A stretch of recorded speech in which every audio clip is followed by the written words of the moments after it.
I want to say thank you to Christopher Graves for that. That was an amazing presentation. But first of all, I'd like to say hello, everyone, and thank you for joining panel one. My name is Mehdi Aruji. I am the treasurer for Marketing and Advertising Club, and we have put on an amazing event for you today. We will begin our panel of marketing industry leaders now, but before we begin, as a reminder, could you please have your videos on and also please mute your microphones? And also, if you have any questions, please put those in the chat. This was all for the respect of our panelists. As you can see, we're at panel one right now from 11 to 12 p.m. After this, we will have a recruiting breakout rooms, followed by our panel two, and we will wrap it up with closing remarks and the announcement of the winners for the Real World Business Challenge. So on our panel today, we're thankful to be introducing marketing experts from some of the largest brands in the nation. So please welcome Kelsey Doherty, who is the Director of Marketing for the Boston Red Sox, as well as Paul College alum Monica James, who is the Digital Platform Manager for Timberland. Also welcome Melanie Rubino, who is the Director of Brand Engagement and Stewardship for Dunkin brand. And last but not least, please welcome Paul College alum Bob Welby, who is the Senior Director for Operations for Inifinti. Our moderator for this panel is the lovely Diane Devine, who is our senior lecturer for Paul College. Now I will hand it off to Diane to get our panel started. Thank you. Thank you, everyone, and welcome.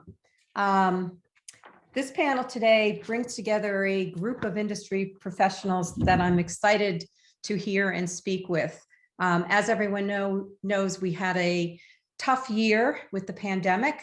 But marketing is always a very fluid industry, so we have emerging trends, so we're going to have a great discussion. Please make sure to put your questions into chat, and from there, Ali will be moderating the Q&A and be able to address all of your questions. It's so nice to see so many faces today. So to my panel, thank you so much for joining us here today. In 1 to 2 sentences, can you tell us your name, company, and the role you play? So let's start with Kelsey Doherty. Hi, thank you guys for having me today. I'm excited to chat, but I'm Kelsey Doherty, Director of Marketing at the Red Sox. I came up through the sort of social media track with the organization. So I still have my hands in a lot of our social platforms and our digital communication. So Facebook, Twitter, Instagram, TikTok, Snapchat, YouTube, all of those pieces. I'm posting a lot of it along with our social team of one other person, but handling some of our email marketing, digital advertising, our website, and just overall marketing strategy at the Sox. Great, thank you. Monica?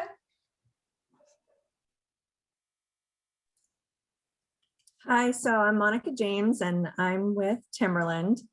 I started my career with Bauer Hockey, which at the time was a Nike-owned subsidiary, really focusing on all things marketing, from brand voice and point of sale, any print materials, kind of gathering content, athlete interviews, kind of you name it. That was our small little group working on it. Pivoted to a mobile marketing agency for a few years, and then landed at Timberland, where for the last 7 years I've been focused on e-com, user experience, platform enhancements, and most recently expanded my role to include all platform management of retail, so all of our stores, B2B, wholesale, and partnering with the actual marketing team for projects like email and SMS. Excellent, thanks. Melanie. Hi, everyone. Thank you so much for having me. Excited to be here. I am Melanie Rubino. I'm the Director of Brand Engagement at Dunkin. So that means I lead all things social media strategy, in-store merchandise, as well as our online merchandise, shopdunkin.com, our influencer and celebrity strategy, packaging and brand design, and just generally any culture busting activations. Our role is really to cement Dunkin as a leader in culture. So that's the job in a nutshell. Great, thank you. Bob? Hey, greetings, everybody. Super excited to be here. Bob Welby. I am with Inifinti. That's the luxury make, or the premium make of the Nissan company, the branded cars. I am the Senior Director of Operations, which is a very generic title for a lot of the sales and marketing activities. So that involves not only the pricing of the cars, but the incentives that are in the marketplace, the flow of cars through the systems, the dealers, the customer experience, and a lot of deep integration with marketing. Been doing it for about 25 years in different areas of the company, which have involved some specific marketing disciplines. And I'm happy to chat about that a little bit with you today. Great, thank you so much. So my first question is, marketing is so fluid and is essential in every aspect of business. What are some emerging trends that you are seeing in the industry? And additionally, how has the pandemic this past year influenced your business operations? So what kind of trends are you capitalizing and where are you pivoting? So anyone can jump in first. I'm happy to speak from the Red Sox side of things. I know for us, a lot changed with the pandemic. I think all of the emerging trends are due to the pandemic. For us, basically last year, our season was halted. In March, we were still in spring training, and we had 3-4 months where we normally have baseball content that just was empty. We weren't playing baseball, no one was on the field, and so much of what we do content wise and marketing wise is truly dependent on the team performance. We were left hanging really, and we suddenly had to take a step back and look at ourselves and say, like, without baseball, without the product that we are, what are we? And, it's kind of determined we're a lifestyle brand. I mean, you're proud to be a Red Sox fan. You're proud to wear the jersey or the t-shirt, or, listen to sports talk radio and have your opinions about the team. And so how do we tap into that? And how do we also become a resource during this time? We have these platforms with millions of followers that we're so fortunate to have. And suddenly can we help the Department of Health be a voice or spread a message about wearing a mask, or, and how do you put a Red Sox spin on that? Are we photoshopping masks onto, players, in old photos, or physically out there tying masks onto statues outside of the ballpark to get a good piece of content, or are we making worksheets for parents to use? So I think for us, the big piece and sort of a trend was, one, how do you bring the Red Sox experience home? You can't physically be at Fenway Park watching a game. We didn't have any fans all season. And then separately, how do we leverage our platform that we do have, to be supportive, to be a distraction during this time, and be the lifestyle brand that we've determined ourselves to be. So that's kind of where we took things, in the last year. Great, thanks. And you're zooming in from Florida, right? I just got back. I got back yesterday, so I'm now in Boston. I'm like a block away from Fenway right now. Great. Who wants to jump in on that? I can jump. So it's interesting from the e-commerce perspective. So Timberland has traditionally been a very wholesale driven business. And when I say wholesale driven, that means that our business is largely focusing on customers like Nordstrom's and a lot of Journeys and a lot of those stores that then consumers are purchasing from. The direct to consumer, so Timberland owned stores, Timberland owned outlet stores, and e-commerce was kind of secondary to wholesale. But when the pandemic hit and stores shut down, not just our stores, but our wholesale partner stores, e-commerce became the place to get your product. So from a consumer point of view, everyone was on the site and looking to timberland.com and wholesalers.com. to be purchasing their product. And from an internal Timberland perspective, all of a sudden, all eyes were on us to keep our business afloat. Our business is over 100% year over year in terms of comping what we're looking at. So there's a lot of pressure. There's a lot of focus internally there. It's also been interesting in terms of the trend point of view, because our consumers could still get outside. People, started hiking a lot. People they could go walking, whereas some of the other, things that they couldn't do. So it's been very interesting over the last year. Another piece is, how are we using the stores? Our consumers wanted to be able to buy online and pick up in store or have curbside delivery. And that's something that we actually weren't offering.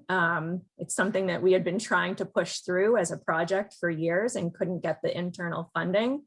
All of a sudden, we got funding and launched that project in 6 weeks to be able to evolve in the way that the consumer wanted us to. So it's been a crazy year, literally running the business and then planning for our stores in DC shutting down, our stores in DCs being open, or maybe somewhere in between, based on where we're at. Yeah, I can jump in after that, Monica. I feel very similarly, and same with Kelsey.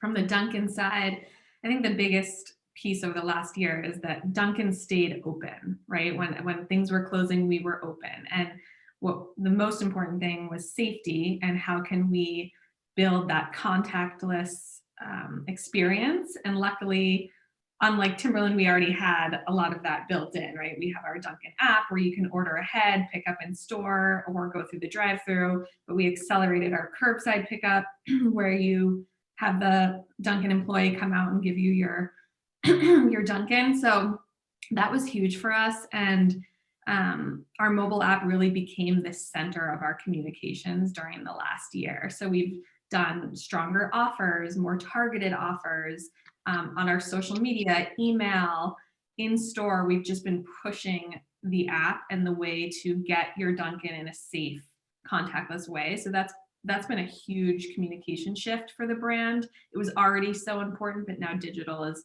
truly the future. And we're looking to just grow that segment even more so that there's more percentage of sales that are coming through our digital channels, be it delivery, curbside, or on the go through our mobile ordering app. So that's been huge. Another thing that we did, similar to what Kelsey was saying, was how do we engage people in a new way? They're at home, they're bored. So we sort of called it, bust your boredom. What can we do here? So we did that from an in-store perspective and a content perspective. So in store, we actually created and developed, thanks to a franchisee and their employee who had done this in California, we made it national, these DIY donut kits.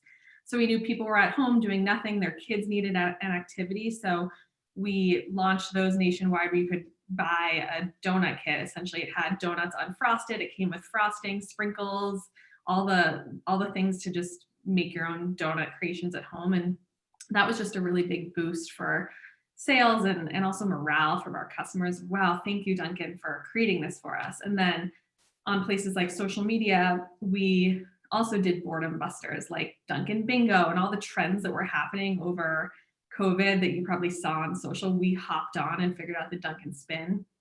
So lots of change in the last year, from operations to communication to developing completely new innovations quickly to meet consumers' demand. So lots of interesting happenings.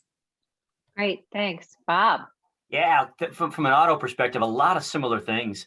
I'd say from a trend perspective, one of the things we saw the most was probably steroids shot into the desire of consumers to have more digital process to buy a car.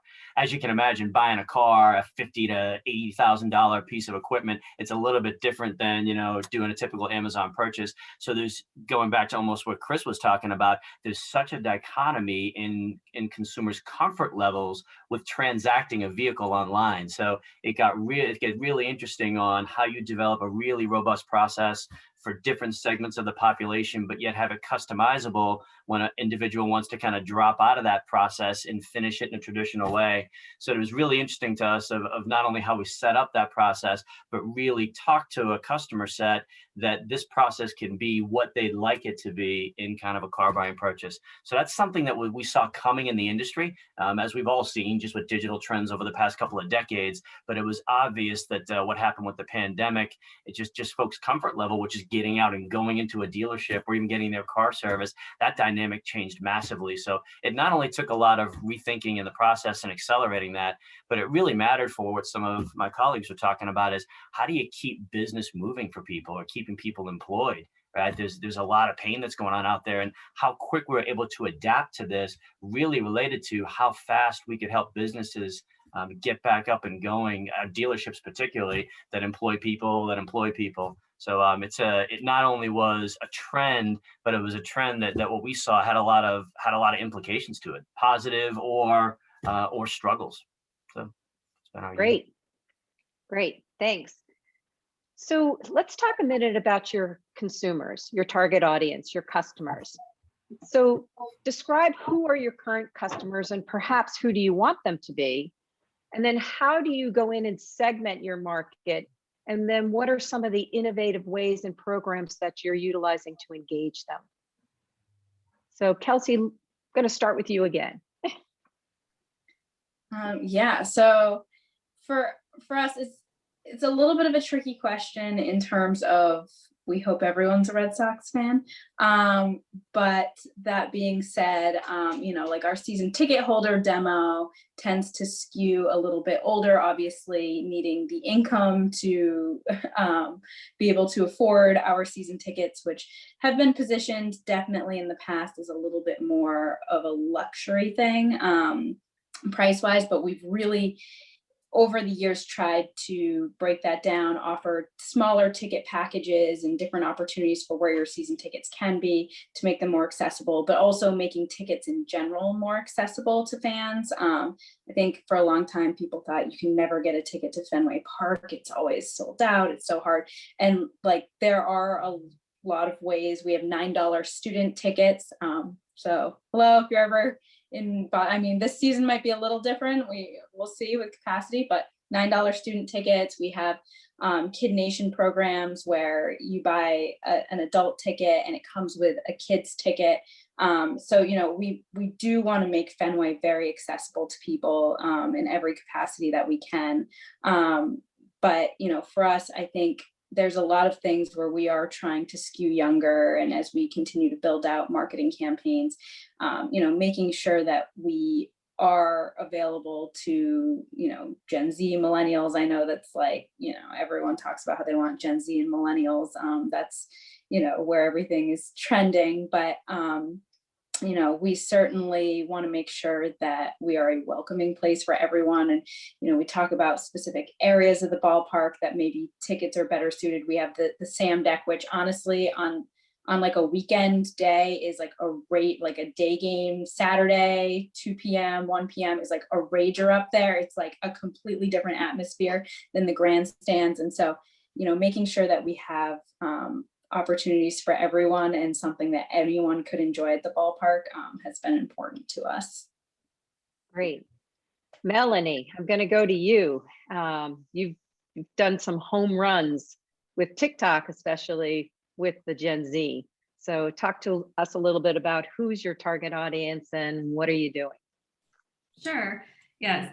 Similarly, I can't answer who our target audience is in this short period of time. We do have segmentation and a lot of research from our consumer insights team that is, pertains to different menu items and why we do what we do, but I'll focus on this newer, younger audience that we're trying to capture. And I think the trend that we see with them is that they, want to be creators themselves, right? And people want to be recognized for their loyalty. So our goal is to reward them for that ownership that they feel around the brand. So many people love Dunkin' and have a connection and feel a part of it. And so we, instead of trying to dictate what the brand should be, we embrace it and bring them in as a part of it. So a few of the ways that we've done that to encourage, fans to continue talking about us is we've done TikTok ambassador programs with our crew members. So we launched a pilot program with some key crew members that were already on TikTok, great members of the community, really great, members of the Dunkin' brand. And we said, hey, do you want to create content on our behalf at your store? And so that's been really, really great, as we have a few of them and can lean on them for, can you make a drink TikTok showing how to make the new chocolate stout cold foam, whatever it may be. So that's been really interesting and definitely different, I think, than a lot of other brands, sort of embracing the employees posting on social media versus trying to take it down. The second place that we recognize someone is recognizing a budding relationship. So Charli D'Amelio, if you don't know her, is the biggest TikTok star. She has over 100 million followers. She sort of came up organically as this dancer, and she also just genuinely loved Dunkin', got it on her own, sort of became famous for taking a sip of her Dunkin' before she'd do a dance on TikTok, and just started as this organic relationship where we sent her some swag. She was like so in love and couldn't believe it. And then we said, we need to take this relationship to the next level and make it official. So she was known for having her very specific drink, which was a cold brew with 3 pumps of caramel and 3 pumps of whole milk. So what we did, instead of doing a completely new innovation and getting culinary on board, we literally used a drink that you could purchase any day, anytime, and just reimagined it and called it the Charli, and created a huge marketing campaign around it back in September, just a few months ago. And that was a huge hit. We launched it. TikTok went crazy. Sales were really exciting. It was a huge skyrocket for cold brew, which hadn't gotten a lot of attention recently. And that helped bring us into where we are today, which is the Charli cold foam, which is the Charli remixed. So we just launched our new cold foam with cold brew with cold foam products. If you haven't tried it, I definitely recommend. And figured it makes so much sense. It's Charli's drink, the cold brew, but now let's just add cold foam on it and give it a little sparkle with some cinnamon sugar on top. And that's called the Charli remix / the Charli cold foam. So we've seen that as another huge success. Fans on TikTok go and they show it, how they're drinking it. We actually just launched a contest too that is about how you can get on your menu too. So it's not just Charli, like tell us what your go-to drink is and you can get on your local store's digital menu board. So we're seeing a lot of engagement there. And that's just been a huge, huge partnership for us to grow our community on TikTok, show that we're culturally relevant and cool. And it's also been a great way to attract crew, because crew are excited about it. And they're all, young and want to share fun drinks with their audience. So I think it's just been a real win-win from a sales, culture, PR, and crew engagement standpoint. Yeah, I gotta have my Charli and the avocado toast. Yes. I was saying, Melanie got my 14-year-old hooked on avocado toast. Now I have to tell her about this Charli, and now I'm gonna have a caffeine hopped up 14-year-old. Thanks, Melanie. No problem. Here for you. Uh-huh. Bob, you want to talk Sure. to us about the other end of the spectrum? Yeah. So in the vehicle space, the development cycle seems really long. I don't know intimately my colleague space there, but it's a 5+ year development cycle to bring a car to market. I'm begging them to bring this car to market behind me, but it's a lot of work to do. But when you think about this, actually a way that we talk about segmentation, because similar to my colleagues, there's a lot of ways to segment and sub-segment different areas based on the car, the price. But in vehicle development, to help our engineering colleagues, which generally aren't as fluid in art and science like this group might be, they're much more linear. We actually draw this down to a single individual. So we'll take consumer sets and break them down and really boil it down to what the profile of an individual would be that we'd start building out around. So you almost think of it almost like a bullseye concept where you start right at the center and then you kind of build out rings from there and grow the segmentation. So there's so many different ways we kind of do it in the business, but in the vehicle development cycle, it starts really unique like that, really with the deep amounts of research and honing in on a hypothetical, sometimes a very specific individual that represents what we would want a particular car to kind of embody. And then as it gets closer to market, you start building that out a little bit more with related customer sets. Obviously, you can imagine income, average household income is a key one when you're talking about premium automobiles. And there's different typical sets of data that you go to in the automotive space. They tend to get, more and more specific when I'm in market now, next month or next quarter, I'm trying to sell a certain number of cars. I can get very specific using the data of where do my market prices need to be for a lease so I can do better in New York than in LA because I have more cars sitting in New York than I do in LA. So it can get really, really specific. And while the data is always there, its application of segmentation, it varies based on whatever task we're going after or function in the automotive spectrum. I love the broad spectrum of the different target audiences we have. Monica, let's hear from Timberland on your customers and what are you doing? And you've got kind of a different perspective as the digital platform manager, but you're also seeing who your customers are every day as they come across in that format. Yeah, so Timberland is an interesting brand in terms of who our consumers are. They're very kind of pocketed, diverse people. So we have kind of our fashion consumers. You can see the green stride shoe behind me. So that's one of our more kind of fashiony type products that we just launched. So that's like your seasonal product that you see. And this group of consumers tends to be city dwellers. They like to be outside, but their definition of outside may not be hiking a mountain. It's more like sitting on a patio having drinks. Then you have like our hikers. And obviously our hikers are, a bit more outdoorsy, a little bit more hardcore in terms of the outdoors. And then you also have youth culture and the group of people that really just know Timberland as the iconic yellow boot. And that's all they want all day, every day. And as they kind of say, it keeps the lights on for our business. And so it's very interesting for, the marketing team to engage with these different groups, keep them all interested, not, rub anybody the wrong way. And have this very diverse group of products that you're selling as well. But one piece that I've kind of seen as the red thread really grow in messaging between all of these groups is the sustainability story. Timberland has always been very involved in the community, but also focused on sustainability and how to make our products less impactful on the earth. And, I started at Timberland about 8 years ago, and I would say that they whispered about sustainability. It was very quiet. The internal people knew about it. People in, the New Hampshire seacoast where our office is, we kind of knew about it. If you really dug through the website, you might be able to find it. But sustainability has become so much more important to so many of our consumers and the segments of our consumers that they're really starting to shout about it and shout it loud and proud. This Green Stride product behind me, it's a whole line of shoes and recycled materials and all of these different things that we're doing. And we're proud of it and we're telling people about it rather than just kind of making it our secret mission behind the scenes. Great, thank you. We're getting lots of good questions in the chat, so I want to make sure we're going to leave time for that. But data is key today.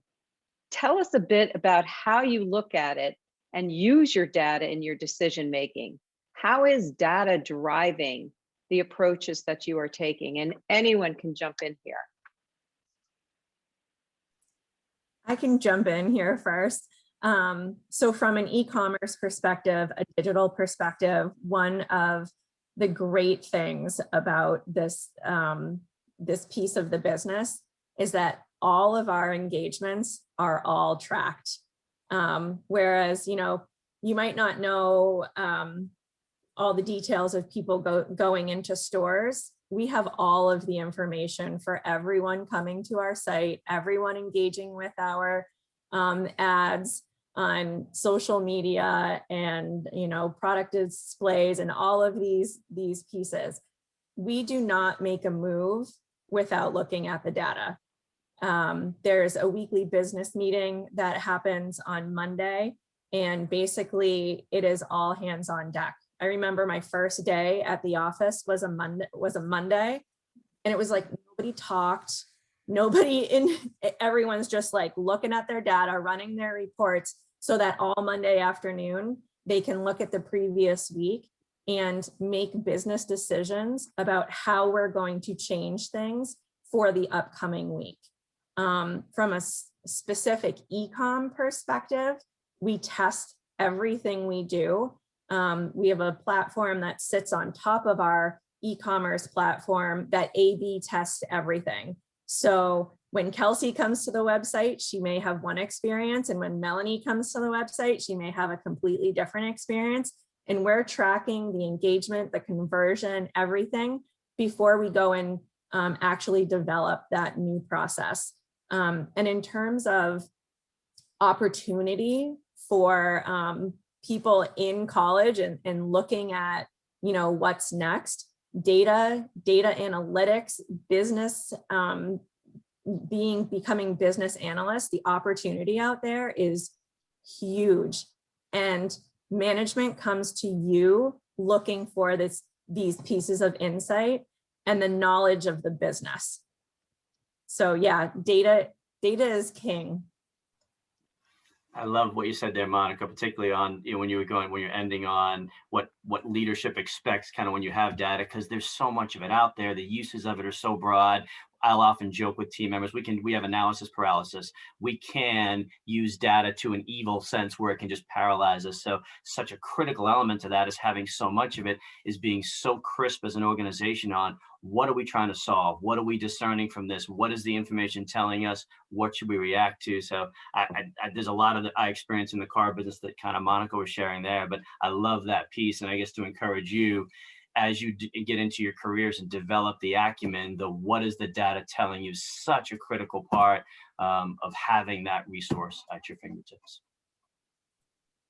Yeah, I can jump in on that too. Everything Monica said is great, and there's very sophisticated data-driven decisions behind everything we do at Dunkin. We're a daily business, right? It's a daily ritual. So we're looking at daily sales, what happened yesterday, and how can we affect what's happening today. So from a business perspective, if we know inventory is high on a product, it's not moving, that might change our marketing communications. Okay, let's talk more about X product in our different channels. Let's do an email about it. Let's do a mobile app push. Let's do a social post or campaign. So that's very much a daily happening. We also on the social side use social listening to see what's happening operationally at the store level. So are people complaining about one specific thing when they're getting their new cold foam drinks that we need to bubble up so that operations can actually send out a communication to our franchisees and get them to just reinforce what the build of a product is. So that seems maybe not as sexy, but it's so important. And then there is the more sexy where we find these gems and people are making Dunkin' birthday cakes or creating crazy videos about their Dunkin' fandom, which we have so much of. And then we leverage that and put a little twist on it and sort of engage with those people in a fresh way to get headlines or get people talking about our brand. From a merchandise perspective, for in-store merchandise and online merchandise, we also see sales daily. So what we've been doing more of is seeing what is popping in store, and then we communicate that to franchisees that we're going to be promoting these products more across our social channels or email, and that gets them excited to purchase it for their store. So we're seeing that nice halo effect of us promoting and franchisees getting excited to purchase it, which then turns into customers seeing it and purchasing it. So there's really interesting data there. For shopdunkin.com, we can look at minute by minute what people are buying. So Shop Dunkin is our sort of hype drop website. So we drop collections that are very limited, designed to sell out quickly. And we can see if a product has sold out very quickly, maybe that inspires a new marketing campaign down the line where we bring it back or make a bigger deal about it or create products that are similar in nature. So we're constantly using data to drive every campaign decision, et cetera. And then from the digital side, the mobile app data is huge, and we can see who's purchasing what. We can see what social content actually drives people to take a mobile order in the app or enroll into our loyalty program, and that helps us create more content and communications and offers. So lots of data, and those are just a few ways we use it. Great. Kelsey? Yeah, I mean, I think similarly, you know, data plays into almost all strategy on our side. You know, we're big on targeted at digital advertising, as everyone on this panel is, and you know, really looking through our registered users database and you know, past buyers. If you know, looking at data of someone who may be in the redsox.com shop, purchased you know, an Alex Verdugo jersey. If we're doing a bobblehead night this year, we need to make sure that they're being served up emails and ads about that. Clearly they like Alex Verdugo enough that they bought a jersey, so why wouldn't they want to come to a game for a bobblehead? And looking at a lot of that data and you know, past user behavior. And then, you know, on the social side, social listening is massive. It consumes so much of my day and my time, and also helps guide the organization. The number of times I get emails just being like, what was the reaction to this? And you know, anecdotally, I can tell you from reading our tweets whether fans were or weren't happy, but to have numbers behind that and say this was the actual sentiment, X, you know, X number of people tweeted about this, or we got X number of Facebook messages or comments, but then to say, you know, how whatever percentage was positive, whatever percentage was negative, or even looking at, you know, we've had storylines that, you know, people within New England react one way, but nationally might react a different way. And how much do we care about the national reaction versus the New England reaction?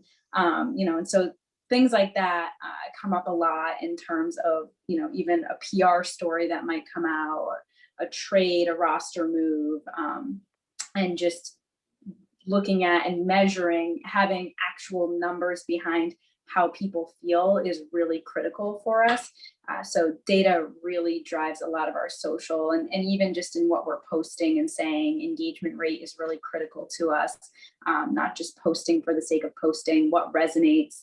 A couple of years ago, you know, we would tweet every time a game started, we would have a play ball tweet, and it would be the guys taking the field or a beauty shot or whatever. And then we looked at all our numbers, and the worst performing tweet of every single day was the play ball tweet, because there wasn't really, why would you reshare that or engage specifically with that one? It's not a home run, it's not a strikeout or a great play, you know, it's not a ticket message. And so it's like, you know what, we don't need to clutter people's feeds with a play ball tweet. So like, let's get it out of there. So looking at data that way to inform our strategy has been really important. Great. I kind of like those play ball tweets. We'll put one out there for you. Thanks. Just a quick one. I noticed in the chat, students are interested in social listening. Any specific tools that you're using for social listening? Anybody can jump in there. I just shared it in the chat, but we use a tool called Brand Watch. Awesome. There as well, which is And more Kelsey does too. Great. We're Good. big Brand Watch people. And Crowd Tangle, if you want to like rank up against other brands, is a free tool. Brand Watch costs a penny or two. But if you guys want to play around, Crowd Tangle is owned by Facebook and accessible to anyone. And you can build dashboards that more or less compare engagement rates across different brands, and can also track top performing posts against different accounts. which is always great. Great. Thank you so much. All right. So all four of you shared great perspective, and it's clear that you are industry leaders. Can you tell us a little bit about what do you love about your job and maybe what don't you like so much? I'll start. I love the people. I guess it's the relationships, the interactions. Like most businesses, it's super diverse. But anything that we do, it's always done through people and relationships. So how those developed and evolve over time, I've just developed a love for that kind of in the business, and I could probably talk hours about that kind of just alone. So that's probably to me one of the more one of the more critical things I love. One of the more challenging ones, honestly, is seeing what better can look like in our business, either in marketing space or in the operational space, and striving to kind of get there. The one thing I'll often say is sometimes inside the company, I can feel like our own worst enemy. If we could just get this done or just get this thing on the road, we could be so much better than we are. So it's that constant strive for how can we make things a little better than they are today. It's probably one of the more frustrating ones. Great. Anyone else want to jump in? What do you love? I'm happy to talk to it. For me, I think the highs are really high. I've been able to cover a few postseason runs, a World Series championship. And when you're winning, you can post almost anything and like absolutely get away with it. It's a crazy time. I've been able to chirp the haters on social, which is the dream of anyone that handles social, and get away with it and have a lot of fun. And I get to work with incredible people. I think the teamwork atmosphere is really great. On the social side, it takes an army. I will always advocate for more and more resources, working with our photographers, our videographers, our designers, and it's on no single one person to come up with the idea or the concept. It's incredibly collaborative. The number of times I've just like stood up in my office and been like, right now I need an idea for an Instagram caption. Like, what do you guys got? Like, what's the best Drake lyric you have for this? Like, please give me something. And there's no sense of ownership of, this has to be me to come up with this. So the collaborative nature is really fantastic. I will say it's all the time and 24/7. And in sports, you're a little bit at the mercy of your product and you can't change your product.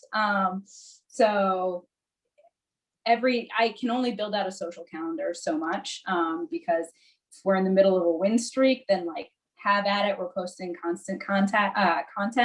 And if we're in a losing streak, then like maybe we're a little bit quieter. Maybe that sponsor message shouldn't go out right now. And when you're winning, it's so many different things. Who is doing well? Who are we posting about? It really changes from day to day. So you're a little bit at the mercy of your team, and it's all day, all night. But what you sign up for when you do it. Great, thanks. Yeah, I would just add, similarly, what I love about it is that every day is different. It's the most creative job. It's Dunkin', we're selling coffee and donuts where, we try not to take ourselves too seriously. So that's a great, culture that we have internally. It's also, what I love about it is every day I'm planning a mix of future products and launches and what's happening in 6 months, but then also looking at the day-to-day and what's unfolding with our brand through various channels, right? So merchandise, packaging design, social, influencers, celebrities. So there's always something new. There's always a challenge. Our environment in what we call quick service restaurants. So us versus Starbucks or Wendy's or Burger King, McDonald's, it is the most competitive environment in terms of creativity and marketing. So we have to be on top of our game constantly and can't really take the foot off the pedal. So again, my team's goal is just how do we continue to cement our role in culture? And that's a really fun challenge daily. I think from a difficulty standpoint, it's the same thing, right? That it's challenging to constantly reinvent what you're doing and almost compete against yourself from the year prior, since Similar to Monica, we look at year-over-year comps, like how are we doing compared to ourselves last year on this day, right? So that can be challenging, but I think it's really rewarding, creative. We're pushing the boundaries on innovation, and it keeps me excited every day. No day is the same. So that's Great, thanks. Monica? So to kind of echo a lot of what some of the others have said, especially Bob, you know, it's definitely for me about the people. I would say I'm a marketer and a creative person at heart. That's what kind of drives me personally, and being a platform manager is like pretty much the driest job that you can imagine. So it's the people, it's the brand, it's the product that really, you know, keep me here and make me want to do better. Timberland as a brand also, you know, one of their key pieces is community service. So we get 40 hours paid community service per year. And I know some other companies do that. I think more and more are doing that. But it's super important to Timberland.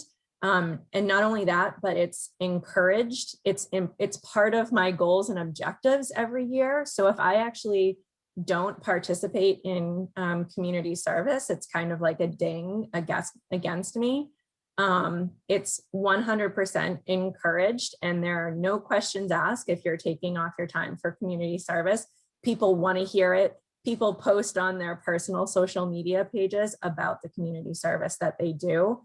And it's really just, it's amazing to see. And it brings people together, and it gives people opportunity to show themselves as leaders within the Timberland community, as well as network within the community as well, because we do group projects together, which we've still continued to do during the pandemic virtually, which has been amazing.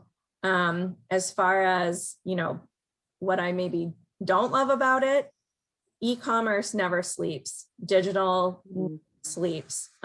Timberland as a business, you know, we're mainly a boot business. Combine that with Black Friday and the holidays, and we do 65% of our business within 2 months. So Thanksgiving, Christmas, not a great time for me. We are on calls. We are changing the website. As a platform manager, I am praying to every God out there and all of their friends to make sure that the website stays up and running. And if there are any issues, it's me working with the production support team to get that thing back up and running. So the pressure can be intense, and yeah, there's no days off. You're always kind of keeping an eye on what's happening. Yeah, I bet that's true for you too, Bob, with e-commerce. Yeah. So clearly that you all are very passionate about your brands and about what you're doing. So there's a lot of students in our audience today who are looking to start their career in marketing. What advice can you give them? What can you tell them that can give them kind of a leg up as they're going for their jobs or their internships? I was actually thinking about this question, Diane. I'd say it's maybe not marketing related, but it's probably professional related. But I truly believe it applies. So through my years of hiring folks at kind of different levels in the organization, this was given to me. So it's not a phrase of my own, that I would encourage you guys to display when you have opportunities for internships or interviews, display that you're both a learner and a doer. That you're someone that is looking to grow and learn in the business, but also you're someone that has a history of taking action and making things happen. I can see examples around here just by the members that are kind of involved in the committee that made this possible. But anytime you can find an opportunity to do that, I think that is what prospective managers are looking for. Someone that's going to help their business and someone that's willing to kind of learn and grow with it. Great, thanks. And Bob, I totally agree with that. I think a lot of people come to me with no experience, no internships, nothing that they've volunteered at, and just say, I'm really interested in marketing, I love what you do.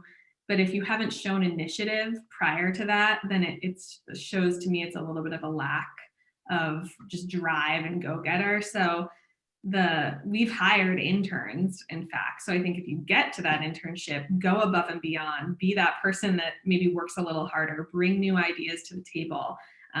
Our intern was up against experienced people for a job, but she just really put her foot on the pedal and just showed that like we could not lose her, and she made herself invaluable. So I think get those internships, volunteer, be part of these student committees where you're connecting with industry leaders. Reach out to people too to ask for time. Not everybody will give it to you, but like if you reach out to 50 people, one person might say, sure, let's have a chat. Some people that have reached out to me with really personalized notes, and we talk, and then I'm so impressed by them. And if someone, a colleague or a friend in another area of marketing asks me if I know any recent grads, I might think of that person too. So it's just really being proactive, action oriented, which I love, Bob, and just going above and beyond. Like, don't just take the task that's given to you, like ask for more, be curious, bring new ideas to the table. I have similar advice that I always give, and that's like, no one is ever too good for any job. I know for us, and I think in a lot of sports front offices, there's this perception, people think like, oh, you get to a certain level and you're out of sort of the BS of it. You're never out of it. And you know, I've stood next to executive VPs that are handing out bobbleheads because we're short on volunteers, and if we have a double header, there's enough time to have cleaning staff come in and clean the park, so everybody like goes out there with gloves and trash bags and cleans up, and like that's part of the culture. For us, it almost is a very startup culture. And I know I've hired people, you know, because I've seen on their resume they were, you know, an intern with a minor league team, and I've been like, what's the worst task you had to do? And they'll be like, well, I repainted every number on the stairs in this minor league stadium. And you're like, you're willing to do whatever it takes and not complain about, you're pulling tarps in the rain, you're painting numbers on steps, you know. And I also value, like, it doesn't need to be at the top of your resume, but if you've worked retail or food service, like put that somewhere in there. That's valuable. You know how to deal with people, you know how to deal with difficult people, make decisions, snap decisions when, you know, and problem solve. So I think don't discount those small things because they do matter and mean a lot, and show a lot about character. Great. Any words from you, Monica, on this? Yeah, I mean, I think the three of them covered it. I just did a quick thing. I would say, you know, be a participator, take advantage of what UNH and other local organizations have, you know, available out there. Like being part of this group, that's amazing. For me, I was, you know, when I was in school, I was very much, you know, I didn't want to be a participator. And looking back, it's like, God, my career could have skyrocketed if I did that. And also, the title doesn't matter. Your title doesn't matter.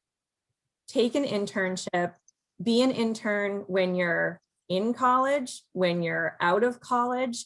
Timberland has had 35 and 40-year-old interns. The title doesn't matter. It's all about getting your foot in the door, getting to know people, proving to them what you can do. And from there, things take off. So don't be afraid to be an intern or be a coordinator or be whatever the title is that you think you're better than. Just take it and run with it, because people will recognize you for what you can offer and what you can bring to the table. Okay, great. So we're going to run a couple of minutes over. So I just want to check with Kelsey, Monica, Bob, and Melanie. Would you be okay if we just did 5 minutes of Q&A? Everybody okay? No one has to run off? Great. Allie, take it away. Okay, awesome. So we have some specific questions for each of you, and some general ones as well. Something that really stood out to me was a question from Monica, and asking if you could share a bit about how Timberland communicates its sustainability, and how this communication has changed, as well as the role it plays in overall Timberland branding throughout the past few years, where it's become more of like a shouting game rather than just whispering.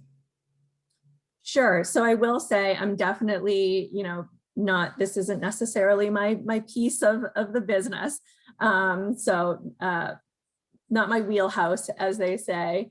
But in terms of sustainability, like I mentioned, when I started at Timberland 8 years ago, and I remember seeing some features and benefits on the website about like an A-rated tannery, or this product having recycled plastics in the sole of the shoe or in the liner of the shoe. It was literally like, get to the product detail page, scroll down past the pictures, read to like the 4th bullet point to see like A-rated tannery. And I don't know about you guys, but like, what the heck is an A-rated tannery and what does that mean and why do I care? To going from that to starting to see like some badging on the site where in explaining what different pieces of sustainable materials are in the product, to then moving to calling it out in our social media, goals that we have as a company to reduce waste or reduce impact to the earth, and using more sustainable products, to literally launching entire lines, and their focus is all about the fact that they're a sustainable product. And so I think as it becomes more important to consumers and really justifying a purchase, like if you're going to buy this product or you're going to buy that product and they're very similar, what justifies that purchase? What kind of pushes you over the edge? If we can let you know about the sustainability aspect of that product, you're going to pick ours. So I think marketing has really turned their perspective in terms of how important that message is for our consumers. And I think it's going to continue to be more and more important in the future. Awesome, thank you. And Jack was actually wondering, Kelsey, how the Red Sox team photographers and social media teams work to come up with new, different creative ideas within content, and how you really allow to have the Red Sox social media sources stand out from all of the rest of the MLB teams. Yeah, I probably shouldn't say this, but I'm obsessed with where we rank amidst MLB teams in engagement rate, total posts. I check constant crowd tangle. I check a lot. I just want to know, have a pulse on it. But we are very fortunate to have a team of very driven people that care deeply about content. We want to be the best. And again, at the mercy of the product on the field. There are some days where there's nothing to post, and other days where you're like, there's so much out there. Our team photographer, our lead team photographer, Billy Weiss, at BJ Weiss 22 on Instagram, I recommend you follow, is awesome, and so much more than a photographer. He comes with so many different ideas, and that's a big thing for us, and something that's really important in our culture in the organization, is that yes, he could just show up and take photos and be like, here's a picture of someone hitting a home run, there you go, you're good. But he comes to the table with ideas and says, I want to set up a portrait shoot today. There's great lighting in the batting tunnel, and there's an opportunity to get some really personal things with the guys and some really cool features. Or I remember one day he captured one of our players literally snatching like a fly out of midair while he was standing on second base. I'm like, that's cool content, and that's not about the on the field piece, and it's just a funny thing, and he just has the eye for it. And so and the same thing goes for our video team and our social team and our designers. Everyone is thinking about much more than just like, I have to design this one graphic or I have to put out this post. It's about the larger strategy and everyone collaborating. And I know that's not like the sexiest answer or like super tactical, but ultimately, a lot of the ideas that get tossed around are when we're there late night in the 8th inning and we're all like just throwing ideas around. And it's like, what if we did this? What if, and you're riffing off of what's happening in a game. And so it really all comes together. But I think the big piece is that no one feels like they are just the photographer or just live tweeting or just posting to TikTok. You know, it's thinking of the big picture and really truly the collaboration, as we always try and push to be the best in class, you know, and hope to get there. Awesome. Thank you so much. It's great insight. I've always been a fan of the Red Sox, of course. So this is like one last question that kind of can pull something from all of you. Mason would love to hear some elaboration on the points of difference that you see within your own company, and if there are any distinctive competencies that you'd like to share.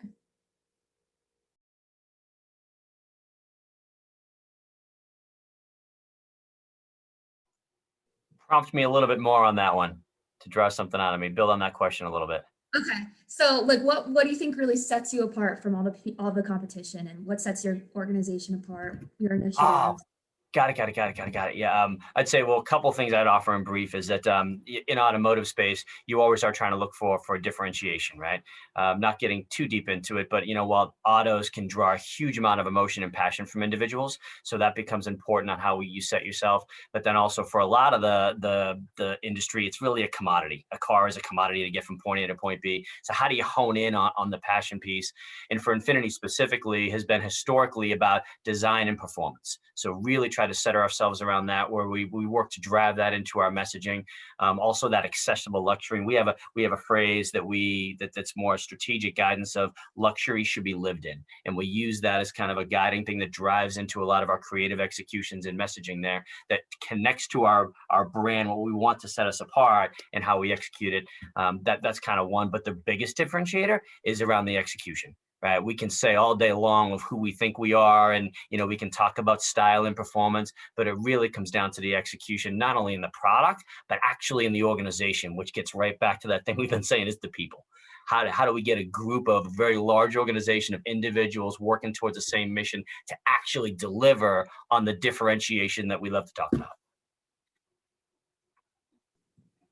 Yeah, I can jump in. Yeah. Or unless time's out. No, we'd love to hear from you, Melanie.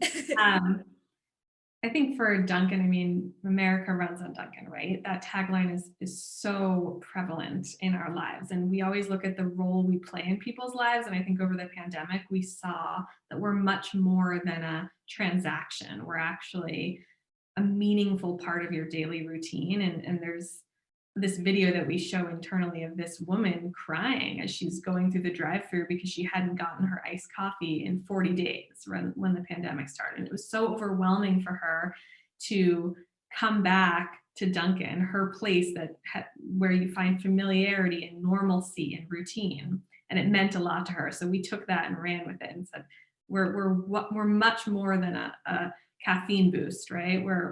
We have a role and we play that role in people's lives. So I think that just differentiates us in general. And then secondly, similar to, I liked what you said, Bob, on accessible luxury, we sort of look at that too, as like we democratize trends, right? We brought matcha, we have avocado toast, we have cold foam, all in an accessible price and an unpretentious marketing, manner, right? Like we're for all, we want you to come in and try it. We're not trying to be anything that we're not, but we also are on top of trends and modern and relevant. So I think that's what keeps us sort of differentiated from some of the other green guys. Okay, awesome, fantastic. Thank you so much again for coming. I'm going to send out a little link in the group chat for people to answer the fun questions that we have about these amazing brands, so you can win some of the swag that they were so gracious to send our way. Thank you again for coming to speak and engaging with us today. Yes, thank you very much. This was awesome.